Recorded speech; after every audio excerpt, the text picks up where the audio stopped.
Der Michi schmeißt den Tunschei aus und möchte ihm anzeigen. Aber der zeigt sich selber an bei die Schande wegen seinem gefälschten Zeug und lügt und sagt, dass der Chris von dem ganzen Geschäft nichts gewusst hat. Die ganze Geschichte wird überall umeinander geratscht und ein Haufen Kunden laufen ihr davon. Drum möchte der Chris zuerst auch seinen Ernst aufsagen, aber das zieht er nachher wieder zurück.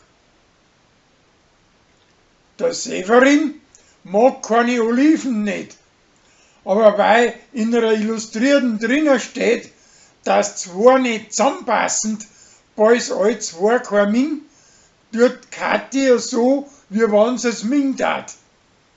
Das kommt aber auf und drum wird's von ihm sauber gepflanzt. Ein Rolli, sein preisische Gspusi, findet am Dachbaum eine alte Docke von der Josie und stellt's in der Küche auf. Derer gefällt's aber nicht, weil sie so gestochen schaut und drum macht's es hin.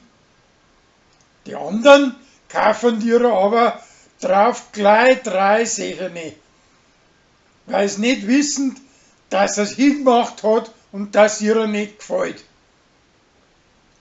Die müssen sie aber nachher in ihrem Schlafzimmer aufstehen. Die Uschi bringt seiner preisischen Tochter bei, dass man auf die Geschenke zu Weihnachten nicht neugierig sein darf. Danach hält aber die Kleine besser durch als wir die Alten, die was nimmer da warten können und ihnen die Backeln schon vor der Zeit aufmachen. Der Lorenz packt seine Bauernarbeit alle weniger und drum sucht er einen Verwalter für seinen Hof, so lang bis die Stiftung nachher steht und er selbst möchte dabei wieder in der Weltgeschichte umeinander reisen. Zum Abschied singen die am Kleinsinger ein Weihnachtslied aus seiner Kindheit.